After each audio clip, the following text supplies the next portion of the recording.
வணக்கம் எவ்ரிவோன். இந்த வீடியோவில் நான் பார்க்க போகிறது கம்பீரத்தின் மறு உருவமாகவும் பேரழகுக்கு பேர் போன பறவையாகவும் இந்திய கலாச்சாரத்திலையும் புராணங்களையும் அதிக எண்ணிக்கையில் குறிப்பிடப்பட்டு இந்தியாவில் திரும்பி பார்க்குற இடமெல்லாம் நம்ம கண்ணில் தென்பட்டு இந்தியாவோட தேசிய பறவையாக மாறின இந்திய மயில்களை பற்றி தான் இந்த வீடியோவில் பார்க்க போகிறோம். தூரத்தில் இருந்து மட்டுமே கவனித்த இந்த பறவையை இப்போ கொஞ்சம் அதோட வாழ்க்கைக்குள்ளே போய் அதுங்க எப்படி வாழுதுன்னு பார்க்க போகிறோம். இந்திய மயில்கள் எங்கெல்லாம் பரவி இருக்கு, இதை வேட்டையாடுற வேட்டையாடிகள் யாரு, எத்தனை விதமான சத்தங்களை எழுப்புது, டெய்லியும் கூட்டமாக இதுங்க என்ன பண்ணுது, எப்படி நடனம் மூலமாக பெண்களை இம்ப்ரெஸ் பண்ணி இணைசர்களை ஈடுபட்டு குஞ்சுகளை பொறிச்சு வளர்க்குது, மயிலோட தொகையில் நிறங்களே இல்லாதப்ப எப்படி தொகை ஜொலிக்குது, மனிதர்களால் இதுங்க சந்திக்கிற பிரச்சனைகள், இதுங்களால் நாம் சந்திக்கிற பிரச்சனைகள் அப்படின்னு இந்திய மயில்கள் பற்றின 5 இன்ட்ரெஸ்டிங்கான ஃபேக்ட்ஸ் தான் இந்த வீடியோவில் பார்க்க போகிறோம். வாங்க இந்திய மயில்களோட உலகத்துக்குள்ளே போகலாம்.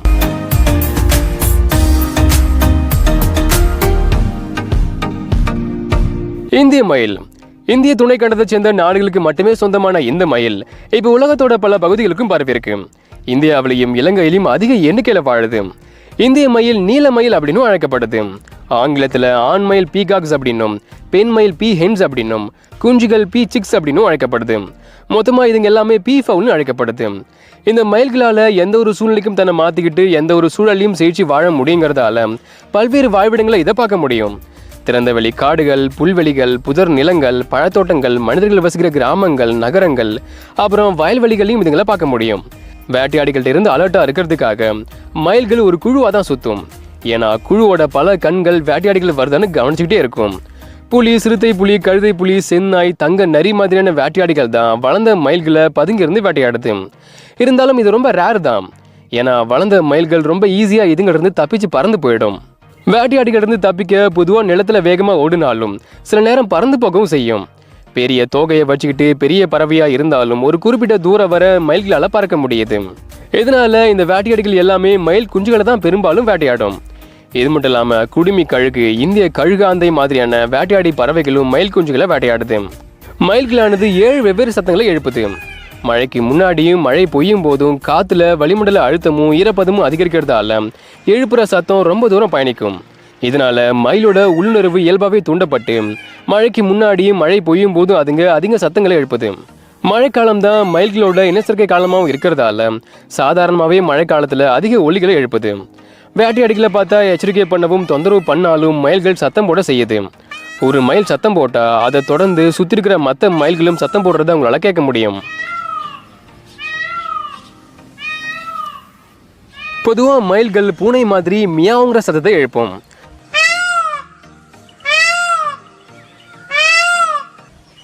அடுத்து கான்கிற சத்தத்தையும் அதை தொடர்ந்து கொக்குங்கிற அழைப்புகளை உண்டாக்கும்.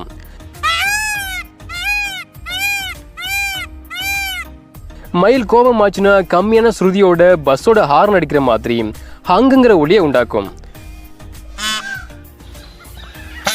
சிறந்த கேட்கும் திறனோட இருக்க மயில்கள் தான் தலையில் இருக்க கொண்டை மூலமா நிலத்தில் உருவாக்குற அதிர்வுகளையும் உணரக்கூடியதா இருக்கு. இந்திய மயில்கள் காடுகளில் பொதுவாக 15 to 20 வருஷமும் வளர்ப்பிடங்களில் 23 வருஷமும் வாழுது.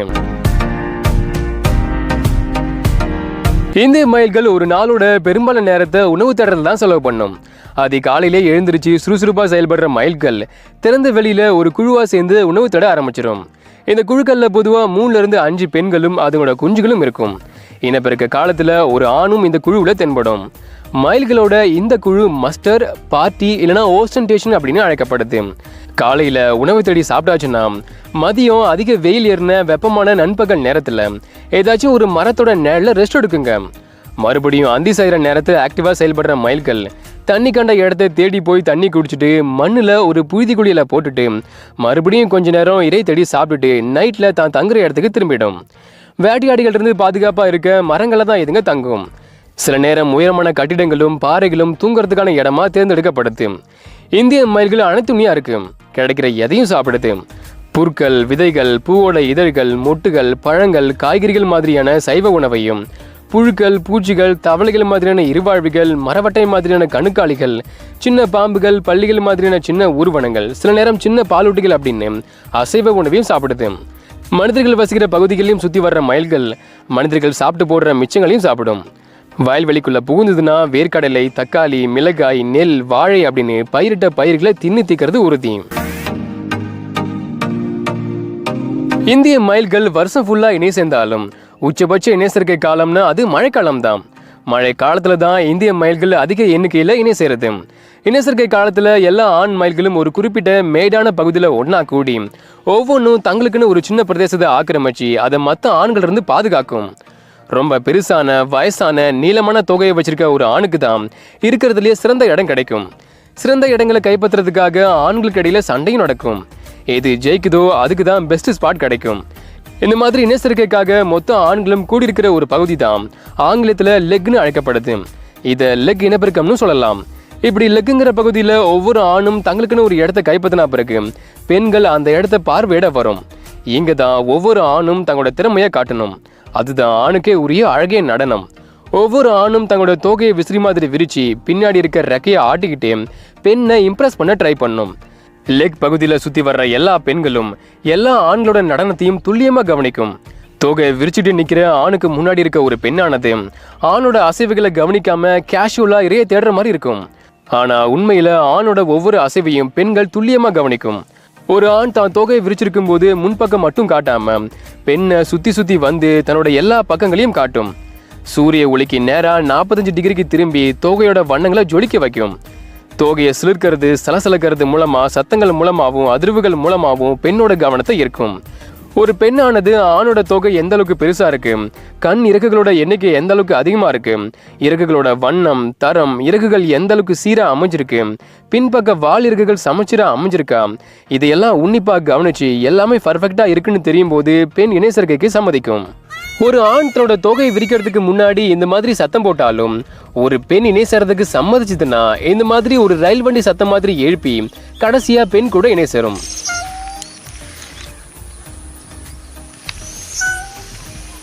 இந்திய மயில்கள் பலதார மனம் கொண்டதா இருக்கு. அதாவது ஒரு ஆண் தன்னோட நடன அசைவுகளை பயன்படுத்தி எத்தனை பெண்களை இம்ப்ரெஸ் பண்ணதோ அந்த எல்லா பெண்களோடையும் இணை சேரும். ஒருவேளை ஒரு ஆண் தான் தொகையை அழகா விரிச்சு காட்டியும் எந்த பொண்ணும் மடியலினா ஏமாத்து வேலையில ஈடுபடும்.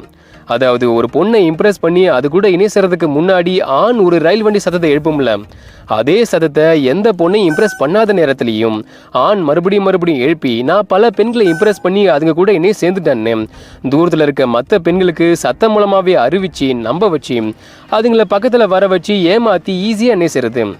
இப்படி தான் பல ஆண்கள் தங்களோட திறமையை காட்டி பெண்கள் கூட இணை சேர்ந்தா சில ஆண்கள் பெண்களை ஏமாற்றி இணை சேருது. இணை சேர்ந்த பிறகு பெண்ணை விட்டு ஆண் பிரிஞ்சிடும். கூடு கட்டுறது குஞ்சுகளை வளர்த்து பாதுகாக்கிறது அப்படின்னு இதுக்கப்புறம் எல்லா வேலையும் பெண் தான் தனியாக பார்க்கும். ஆணுக்கு குஞ்சுகளை வளர்க்கறதுல எந்த பங்கும் இருக்காது. இலைகளையும் சின்ன குச்சிகளையும் குப்பை கூலங்களையும் பயன்படுத்தி தரையில் அடர்ந்த புதர்கள் இருக்கிற பகுதியில் சின்ன பள்ளம் தோண்டி பொதுவாக கூடுகள் கட்டப்படுது. ரொம்ப ரேரா மரங்களும் கட்டிடங்களும் கூடு கட்டுறதுக்கான இடங்களா தேர்ந்தெடுக்கப்படுது.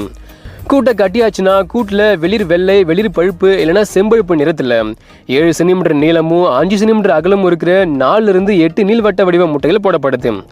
பெண்ணால் 28 to 30 நாட்கள் வரை அடகாக்கப்படுற முட்டைகளானது கடைசியாக புரியுது. மஞ்சள் பழுப்பு அப்புறம் மங்கலான வெள்ளை கலந்த நிறங்களில் இருக்க பஞ்சு மாதிரியான சின்ன குஞ்சுகளானது பிறந்த கொஞ்ச நேரத்திலேயே நடக்க தொடங்கி அம்மா கூட சேர்ந்து பயணிச்சு உணவு தேட கற்றுக்கும். அம்மா இந்த குஞ்சுகளை முதுகுல ஏற்றிக்கிட்டு பாதுகாப்புக்காக மரத்தோட கிளைக்கும் கொண்டு போகும். குஞ்சுகளோட இந்த நிறமானது தரையோட தரையை பார்க்கும்போது சிறந்த உருமறைப்பை கொடுத்து வேட்டையாடிகள் இருந்து பாதுகாக்கும். பிறந்த குஞ்சுகளானது ஃபர்ஸ்ட் 2 வாரம் வரை உணவுக்காகவும் பாதுகாப்புக்காகவும் முழுசா அம்மாவை தான் நம்பி இருக்கும். 2 மாச வயசுல அம்மாவோட அளவுல பாதியா வளர்ந்த குஞ்சுகளானது தன்னை சுத்தி இருக்கிற தூரமான இடங்கள்ல ஆராய தொடங்கும். கிட்டத்தட்ட 3 மாச வயசுல தன்னிச்சையா செயல்படுற குஞ்சுகளானது அம்மா விட்டு முழுசா பிரிஞ்சிடும். ஃபர்ஸ்ட் சில மாசம் வர ஆண் குஞ்சுக்கும் பெண் குஞ்சுக்கும் தோற்றத்தில் பெருசா வித்தியாசமே தெரியாது. 2 வயசுக்கு அப்புறம் தான் ஆண்களுக்கு தோகைகள் துளிர் விட்டு பெண்கள் இருந்து வேறுபடுத்தும். 4 வயசுல ஆண்களுக்கு தோகைகள் முழுசாவே வளர்ந்துடும். இதுதான் இந்திய மயில்களோட லைஃப் சைக்கிள். பறக்கிற பறவைகள்லயே இந்திய மயில்கள் தான் ரொம்ப பெருசு. உடம்போட நீளம் 3 to 4 அடி வரை இருந்தாலும் தோகையோட சேர்த்து 7 அடி நீளத்தையும் இதுங்க அடையும். 2 to 4 கிலோ எடையும் இருக்கும். பெண்களை விட ஆண்கள் தான் பெருசா இருக்கு. ஆண்களுக்கு தலையில நீலமும் பச்சையும் கலந்த இறகுகளும் நீல நிற கழுத்தும் வெளிர் பச்சை நிற மார்பும் காணப்படுது. நுனியில நீல பச்சை நிறத்திலையும் அடியில கருப்பு நிறத்திலையும் இருக்க விசிறி வடிவ கொண்டையவும் இது வச்சிருக்கு. ரெக்கையோட அடியில கருப்பு செப்பு நிற அடையாளங்களோட செதில் மாதிரியான வெண்கல பச்சை இறகுகளும், ரெக்கையோட நடுவுல கருப்பு நிறமும், ரெக்கையோட நுனியில செம்பழுப்பு நிறமும், வாலானது அடர் பழுப்பு நிறத்திலையும், தொடையானது வெளிர் பழுப்பு நிறத்திலையும், வயிறானது கருப்பு கலந்த பழுப்பு நிறத்திலையும் காட்சியளிக்குது. அடுத்து ஒரு ஆணோட சிறப்புன்னு அது தோகை தான். உடல் நீளத்துல 60% வரை இதுதான் இருக்கு. அதாவது உடல் நீளத்தை விட தோகை தான் நீளமா இருக்கு. கிட்டத்தட்ட 5 அடி நீளம் வரை வளரும். முதுகுல இருக்க பின்புற வாலிருந்து உருவாக்குற இந்த தோகையானது ஆண் மயில ரொம்பவுமே அழகா காட்டுது. வெண்கல பச்சை நிறத்துல இருக்க ஒவ்வொரு தோகையும் கண்கள் மாதிரியான வடிவத்துல முடிவடையுது. இந்த கண்கள் மாதிரியான தோகையோட நடுவுல கருப்பு ஊதா நிறத்துல இதய வடிவமும், அதை சுத்தி நீல பச்சை நிறமும், அப்புறம் அதை சுத்தி வெண்கலம் பச்சை ஊதா அப்படின்னு மாறி மாறி வெவ்வேறு வண்ணங்களால சூழப்பட்டிருக்கு. ஆனா உண்மையை சொல்லணும்னா ஆண் மயிலோட தோகைக்கு இப்ப சொன்ன எந்த நிறங்களும் இருக்காது. ஒரு ஆண் மயிலோட மொத்த தோகையும் ஒரே நிறத்தால உருவாக்கப்பட்டிருக்கு. அது பழுப்பு நிறம் மட்டும்தான். அப்புறம் எப்படி தோகை வெவ்வேறு வண்ணங்கள்ல மின்னுதுன்னா, ஸ்ட்ரக்சரல் கொலரேஷன் அப்படிங்கிற முறையில தோகையானது வெவ்வேறு வண்ணங்களை உருவாக்குது. அதாவது ஆண் மயிலோட தோகையில் இருக்க ஒவ்வொரு இறகுகளும் குட்டியான கிளைகளா பிரிக்கப்பட்டு, அப்புறம் அந்த கிளைகளும் நுண்ணிய இழைகளா பிரிக்கப்பட்டு ஒளியை பிரதிபலிக்கிற படிகங்களா செயல்படுது. ஸோ ஒளியானது, அதாவது லைட்டானது இந்த நுண்ணிய இழைகள் மேல படும்போது இந்த இழைகள் வெவ்வேறு கோணங்கள்ல இருக்க படிகங்களா செயல்பட்டு ஒளியை பிரதிபலிக்கிறது. அப்புறம் ஒளியை விலகலடைய செய்யறது மூலமா வானவில் மாதிரி செயல்பட்டு ஊதா, நீலம், பச்சை, வெண்கல பச்சை அப்படின்னு வெவ்வேறு வண்ணங்களை உருவாக்குது. இந்த வெவ்வேறு வண்ணங்கள் சேர்ந்துதான் தோகையோட அழகான கண் இறகுகளை உண்டாக்குது. இதனாலதான் ஆண் மயிலோட தோகையை வெவ்வேறு ஆங்கிள் பார்க்கும்போது வெவ்வேறு வண்ணங்கள் உருவாக்குது.